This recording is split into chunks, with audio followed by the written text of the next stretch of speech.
Hai Sobat Best Movie, apa kabar semuanya? Kali ini kita akan membahas tentang film yang mengangkat keindahan dunia kuliner sekaligus sisi gelapnya. Film The Menu ini berkisah tentang sepasang kekasih yang berkunjung ke pulau terpencil untuk menyantap hidangan fine dining kelas atas di Hawthorne. Hawthorne merupakan sebuah restoran mewah yang dikelola oleh selebriti chef bernama Julian Slowik. Restoran ini menyajikan hidangan konseptual yang berbeda dengan restoran lainnya. Oke, tanpa berlama-lama kita akan masuk ke intronya. Film dibuka dengan Tyler, seorang pencinta makanan fine dining yang akan mentraktir gebetannya yang bernama Margot untuk makan di restoran mewah yang harganya setara gaji DPR. Dalam tur ini turut serta kritikus makanan Lillian Blossom beserta asistennya, para aktor film dan juga bos besar beserta istrinya.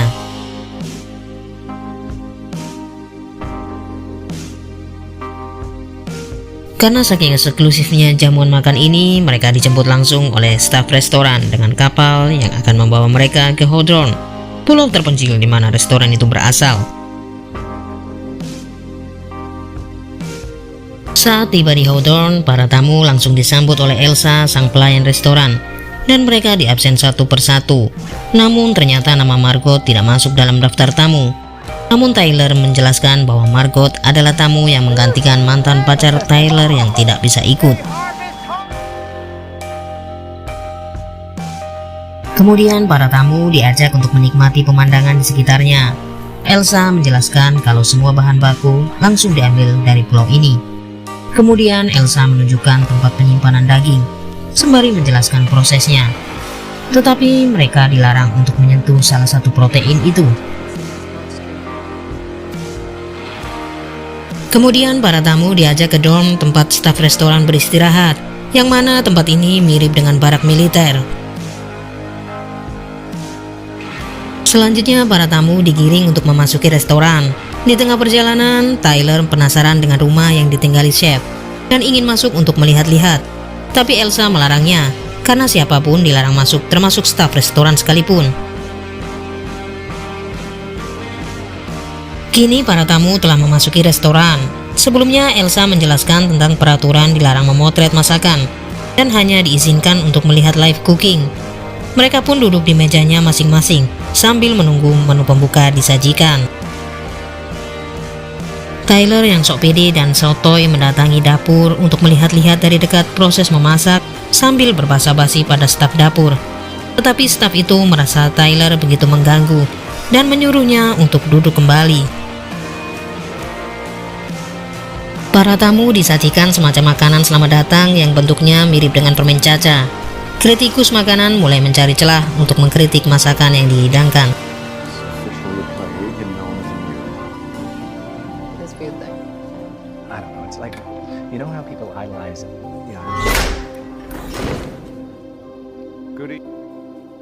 Lalu makanan pembuka pun sudah siap. Dengan suara satu tepukan, chef mengkomando para staf untuk segera membagikan makanan kepada hadirin yang terhormat. Chef pun menjelaskan filosofi tentang masakannya yang rumit, seperti sajak Cina. Margot sepertinya tidak begitu menyukai makanan yang disajikan dan mengajak Tyler untuk segera makan bebatuan yang ada di piringnya.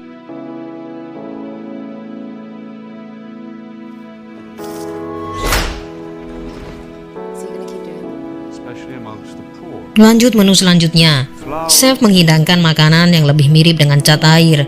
Ini adalah selai tanpa roti. Para tamu pun tertawa, mengira ini adalah candaan. Beberapa dari mereka minta roti, namun pelayan menolaknya karena tidak ada roti di menu ini. Tamu yang marah adalah pengusaha yang cukup sukses, tetapi Elsa tetap tidak memberinya secuil pun.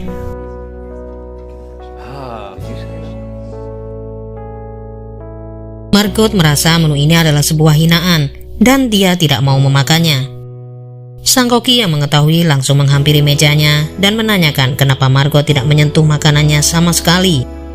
Dia beralasan bahwa tidak ada makanan di piringnya. Koki pun menjelaskan bahwa menu-menu yang dirancangnya bukan untuk mengenyangkan. Margot mengatakan pada Tyler kalau chef adalah orang yang jahat karena telah memaksanya untuk makan.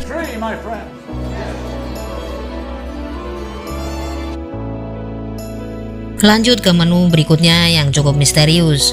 Menu ini terinspirasi dari masa kecil Chef Slowik yang sangat kelam, di mana ibunya pernah hampir mati dibunuh oleh ayahnya sendiri. Untuk menyelamatkannya, Chef Slowik menusuk paha ayahnya dengan gunting. Dan hal traumatis itu tertuang dalam menu paha ayam yang ditusuk gunting. Tidak berhenti sampai di situ. Taco yang dibuatnya ternyata bergambar dosa dan aib para tamunya. Suasana pun sudah mulai agak memanas.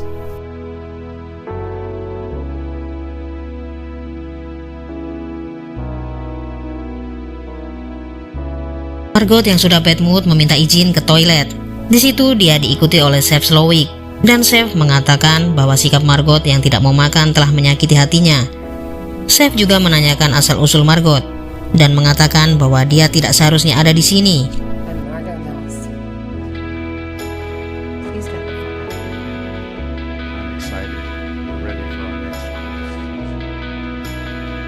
Saat akan memulai presentasi menu berikutnya, rombongan di meja pengusaha bertanya-tanya ke Chef tentang apa yang sebenarnya terjadi, tetapi Chef Slowik tidak menghiraukannya. Kali ini Chef memperkenalkan asistennya yang bernama Jeremy, yang telah menciptakan menu The Mess atau kekacauan. Setelah Chef Slowik menjelaskan detail menu ini, Chef Jeremy pun tiba-tiba menembakkan pistol ke mulutnya dan tewas dengan mengenaskan. Seketika suasana menjadi kacau, tapi di antara mereka masih ada yang menganggap ini adalah acting atau bagian dari pertunjukan.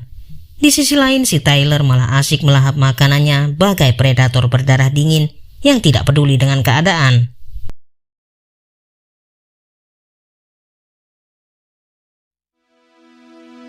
Bos besar yang merasa bahwa jamuan makan kali ini sudah sangat tidak lazim, mengajak istrinya untuk meninggalkan restoran dan akan segera memanggil helikopter. Namun dia dihadang oleh staf restoran. Elsa menyuruh staf untuk memotong jari manisnya.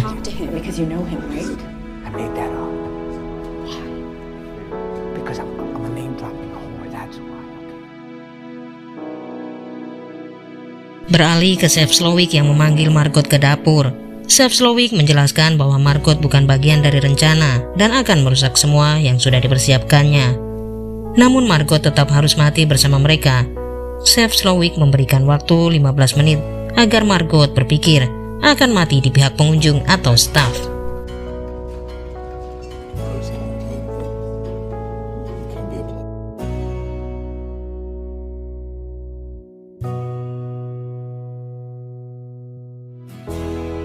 Salah satu pengunjung sudah tidak tahan dan ingin kabur. Dia berusaha menghantamkan kursi ke kaca. Tapi hal itu sia-sia karena kaca ini sangat kuat seperti tank anti rudal.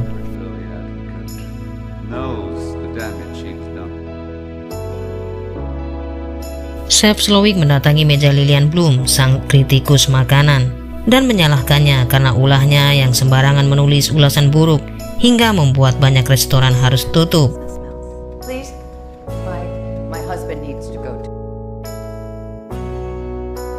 Bos besar memohon agar istrinya dibebaskan, tapi Chef Slowik malah bertanya tentang hidangan terakhir yang dimakannya di restoran ini. Tapi Tuan LeBron tidak bisa menjawabnya dengan benar, dan dia adalah salah satu tamu yang tidak pernah menghargai kerja keras chef selama ini, padahal sudah berkunjung sebanyak 11 kali.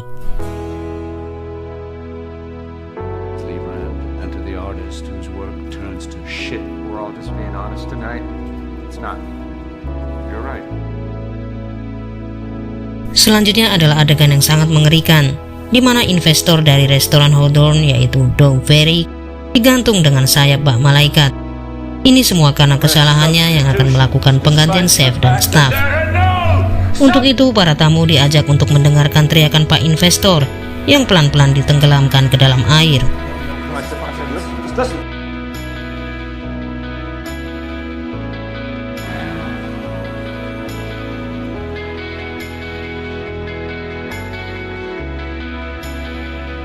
Berpindah scene di mana waktu berpikir yang diberikan pada Margot sudah habis. Dia dipanggil ke kantor chef. Di sini Chef Slowik mengungkapkan kejenuhannya dalam dunia masak. Dia juga mengatakan mengerti akan jati diri Margot. Ternyata adalah seorang wanita panggilan yang pernah disewa oleh Tuan Lefran, sang bos kaya raya yang ikut di jamuan ini. Next course, let let us take the evening air. Tiba-tiba Chef Slowik mengajak para tamu keluar resto untuk menghirup udara segar. Di sini dijelaskan asisten chef yang bernama Chef Catherine pernah beberapa kali hampir diperkosa oleh Chef Slowik. Dan saat ini Chef Catherine diizinkan untuk membalas perlakuan Chef Slowik.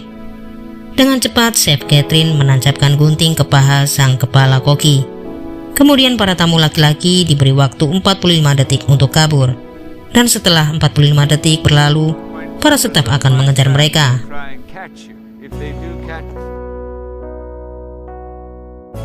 Tidak mau menyia-nyiakan kesempatan yang diberikan, para pria pun langsung berlari untuk kabur menyelamatkan diri. Sementara para tamu wanita diajak ke dalam resto untuk menikmati sajian kreasi Chef Catherine yang diberi nama kebodohan manusia.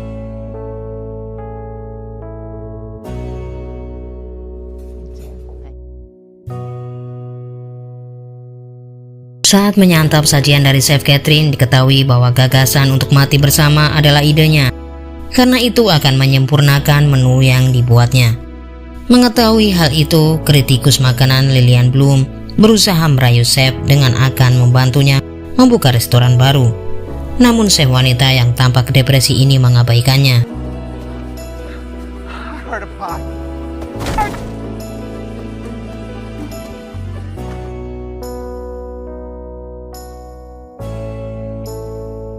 Di sisi lain, para pria yang berusaha berlari kabur akhirnya dapat ditangkap oleh para staf, bahkan yang sembunyi di kandang ayam sekalipun.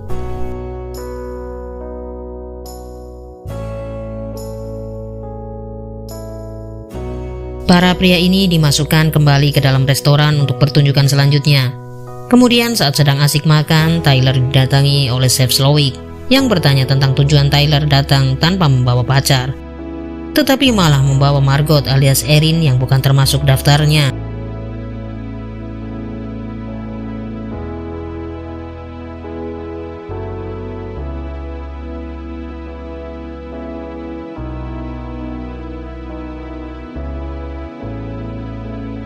Dan untuk menghukum kebodohan Tyler, chef menyuruhnya untuk memasak.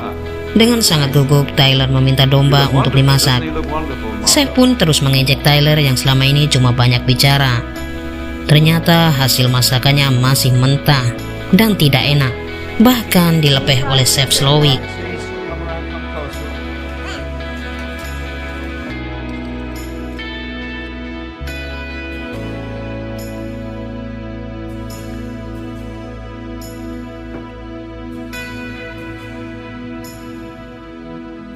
Setelah itu chef membisikkan sesuatu ke Tyler dan dia langsung melepas chef jaketnya, kemudian langsung pergi ke belakang.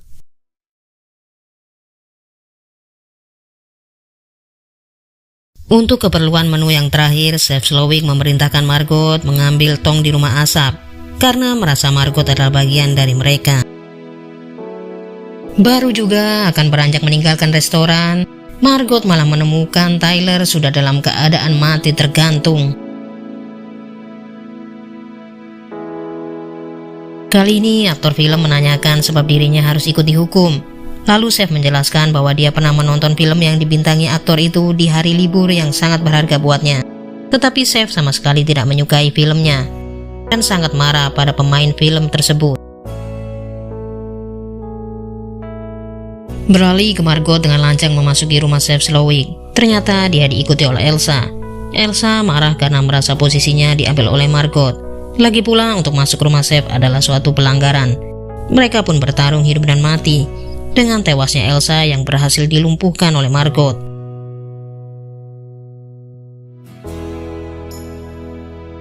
Di ruangan pribadi chef ada clipping koran yang menunjukkan review buruk kritikus makanan Lillian Bloom kepadanya. Chef terlihat terakhir kali tersenyum bahagia saat menjadi koki terbaik di restoran cepat saji yang menjual burger. Setelah itu, ekspresi chef selalu serius dan nampak sedih di foto-foto selanjutnya. Margot pun menemukan radio pemanggil jarak jauh dan segera meminta tolong kepada siapapun yang mendengarnya. Chef's hands. Asbestos will experience that freedom is never voluntarily given by. Beralih ke restoran di mana chef sedang berpidato soal idealismenya. Tapi mereka dikagetkan dengan kehadiran seorang kru penyelamat yang datang dengan kapal. Sesegera mungkin staf diperintahkan untuk merapikan segala sesuatunya, seolah tidak terjadi apa-apa. Kru penyelamat itu mengenali sang artis, dan chef menawarkan untuk meminta tanda tangannya. Bukannya memberi tanda tangan, artis film itu malah menulis minta tolong. Lalu Dale, si kru kapal, menodongkan pistol ke chef. Para tamu pun berteriak kegirangan. Tapi ternyata orang ini adalah salah satu chef di restoran ini. Gagal sudah harapan para tamu untuk diselamatkan.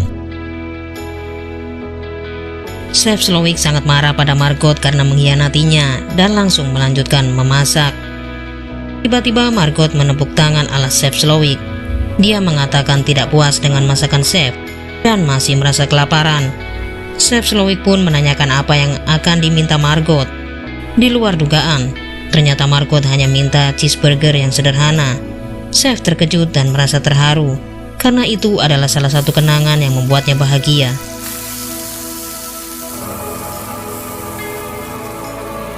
Margot melahap burger buatan chef yang nampak lezat. Kemudian Margot meminta izin dibungkuskan sisanya untuk dibawa pulang. Karena merasa kasihan dan lagi pula Margot bukan targetnya, akhirnya dia dibebaskan.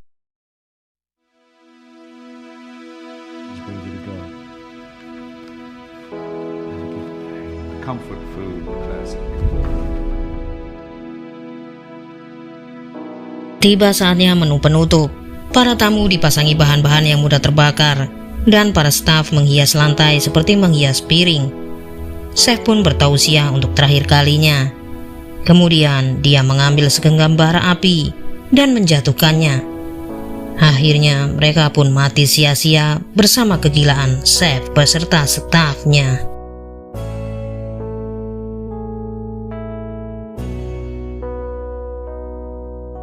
Dan film pun dibubarkan. Film ini mengajarkan kita untuk menghargai profesi orang lain. Apalagi sebagai koki, memasak dan makanan adalah bagian dari harga diri. Saat itu semua tidak bisa didapat, bisa saja orang lain merasa terluka perasaannya. Yang membuat kesal adalah kurangnya daya untuk melawan balik dari para tamu. Mereka seperti hanya pasrah dan kurang greget. Itu saja kekurangan dari film ini. Selebihnya bisa dikatakan sangat ciamik dari segi sinematografi dan juga jalan cerita yang cukup unik. Terima kasih sudah menonton, sampai jumpa di alur selanjutnya.